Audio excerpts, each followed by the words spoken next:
حياكم الله من جديد مع قناة سينما في سينما بثوب وبشكل جديد.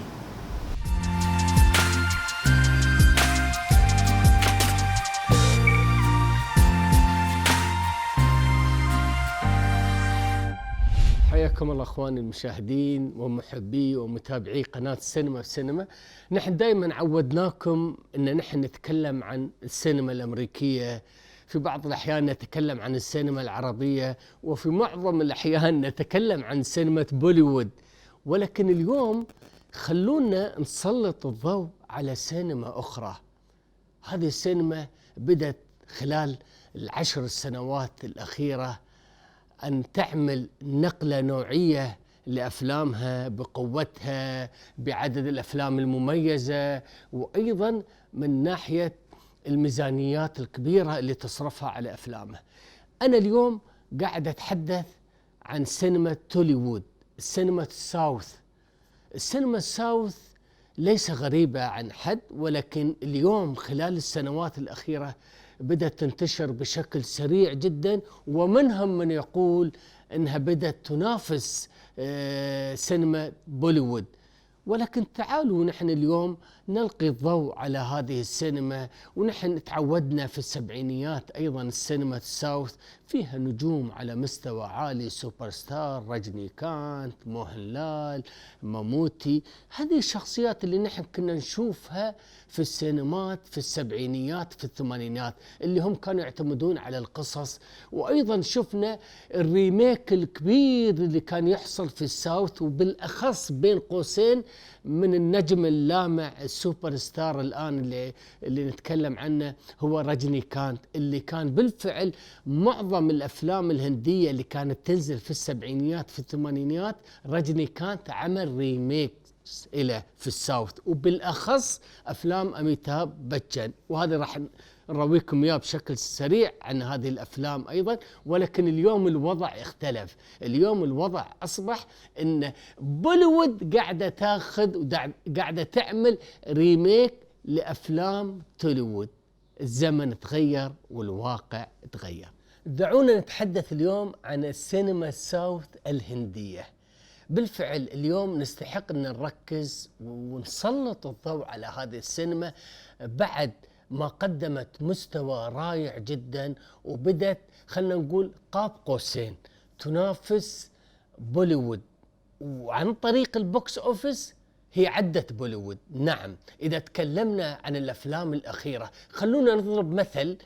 كلكم عارفين عن فيلم باهوبالي الجزء الأول اللي عمل ثورة في سينما الساوث، وعمل ثورة وبلبلة في سينما بوليوود. هذا الفيلم اللي وصلت إيراداته على مستوى العالم انترناشنال، على مستوى العالم البوكس أوفيس 1,300,000,000 روبية، يعني تقريبا يعادل بميزانية خلنا نقول بالدرهم، إذا تكلمنا بالدرهم ما يعادل 750 مليون درهم. وهذا الرقم يعتبر كبير جدا على مستوى السينما الهندية، حتى على مستوى بوليوود. على فكرة هذا الرقم بوليوود ما كسروه، يعني أعلى رقم وصل له بوليوود وصل له ب700 أو 680 مليون درهم. خلونا نتحدث عن الجزء الثاني باهوبالي. الجزء الثاني باهوبالي وصل 2,000,000,000 عندهم، يعني بما معنى 1,500,000,000 درهم إيرادات فيلم باهوبالي الجزء الثاني. نتحدث عن نوعية هذه الأفلام لأنهم هم دخلوا في موضوع الأفلام الجرافيكس، نظام الVFX، نظام الخدع، وهم أصبحوا متميزين أيضا في موضوع الأكشن الغير جرافيكس. أصبحوا متميزين لدرجة أن سينما بوليوود تقلدهم، وهذا اللي حصل في السنوات الأخيرة. وبالتالي أصبحوا هم الأول على هذا المستوى. لما نحن شفنا باهوبالي بهذا المستوى الناس انبهرت، ويا الجزء الثاني وبعده يت الأفلام أيضا اللي تتشابه، والكل حاب يسوي أفلام شبيهة لباهوبالي. مثل ما شاهدنا الفيلم KGF أيضا اللي نزل هذا الفيلم في 2018 الحقيقة اللي وصلت إيراداته إلى 640 كرور، 640 مليون كرور. هذا رقم أيضا يعتبر كبير. هذا الفيلم اللي نزل في 2018. هذا الفيلم ما شاهدنا فيه الجرافيكس العالي، ولكن شاهدنا الستايل الرائع جدا، وشاهدنا طريقة الأكشن والمعالجة تختلف كليا عن فيلم باهوبالي. وأيضا إذا رحنا إذا الفيلم الآخر اللي نزل، يعني خلنا نقول اللي نزل تقريبا قبل 5 أشهر في آخر 2019، سيرانا راميشا ريدي. هذا الفيلم أيضا حقق إيرادات عالية، وصل إلى 680 مليون كرور. يعني هم تميزوا بالأفلام الأخيرة. إذا ذكرنا فيلم ماغاديرا أيضا وصل بإيرادات عالية جدا، ولكن لم يصل إلى أرقام 500. ولكن أنا أتكلم عن نوعية الأفلام اللي فيها الإبهار، اللي فيها أكشن على مستوى عالي جدا، وفيها ميزانيات أيضا، فيها ميزانيات. وعندكم الروبوت مال رجنيكانت الجزء الأول أيضا حقق تقريبا 200 كرور، وبعد استعانوا في الجزء الثاني أيضا مع الممثل الهندي الشهير أكشي كومار إنه يمثل دور الشري في الفيلم.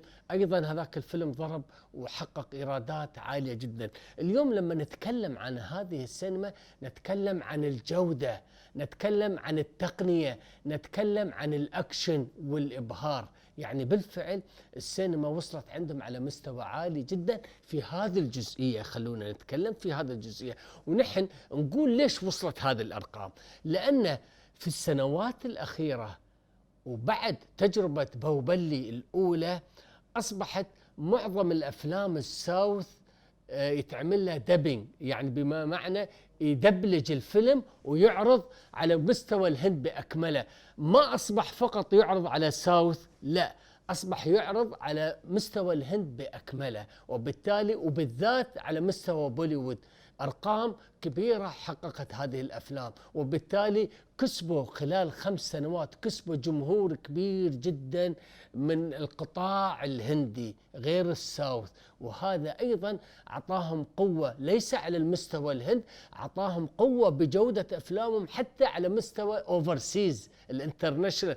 ليش؟ لأن الستاندرد الفيلم أصبح عالي، ولما الستاندرد الفيلم يصبح عالي يصبح الكل واحد يستحق أنه يشوف هذا الفيلم في قاعات السينما، الشاشة الكبيرة والنظام العالي جدا. هذا اللي نقول نحن إن بالفعل الساوث قدمت سينما جميلة جدا في السنوات الأخيرة. مثل ما أنا بديت المقدمة قلت إن سابقا كانوا يسوون ريميك للأفلام الهندية، الآن البوليوود قاعدين يسوون ريميك لأفلام الساوث. وانتم عارفين أفلام كثيرة اللي سوتها، قجني مال عامر خان ريميك، سنغم الأجزاء الثلاثة اللي نجح على مستوى عالي أيضا ريميك من الأفلام اللي هذا. ولذلك نقول نحن نحيي سينما الساوث على هذا التقدم التقني العالي جدا، واللي استطاعت في فترة وجيزة جدا أن تنافس بوليوود في هذا المستوى العالي. ونحن دائما نقول السينما